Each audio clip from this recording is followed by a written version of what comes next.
Hər günə bir isbat sual layihəmizin növbəti buraxılışına xoş gəldiniz. Bugün C variantındakı bərabərliyi isbat eləyəcəyik. Demək, burada bizə deyir ki, C kvadrat bərabərdir PA olduğunu isbat edin. Bunun üçün biz oxşarlığa istinad etməliyik. Yəni, məsələn, mən bu bucağa alfa desəm, bura beta desəm, alfa ilə beta düzbucaqlı üçbucağın iti bucaqları olduğu üçün məlumdur ki, alfa üstəgələk beta 90 dərəcəyə bərabər olmalıdır. O zaman burada məcbur olaraq alfa yazmalıyam ki, alfa üstəgələk beta 90 versin və təbii olaraq o zaman yenə burada beta qalır. Alfa üstəgələk betanın 90 olduğuna görə. Ondan sonra biz görürük ki, burada bu nöqtəyə də D nöqtəsi desək, ABD üçbucağı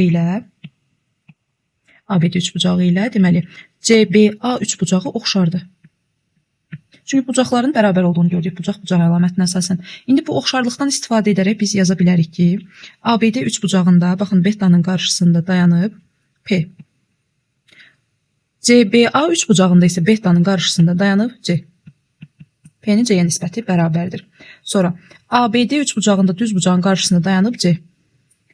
CBA üçbucağında isə düzbucağın qarşısında baxın A hipotenuzu dayanıb. İndi buradan da çarpaz vursaq, C-nin kvadratı bərabərdir. P vuraq A bərabərliyini isbat etmiş olarıq bu şəkildə.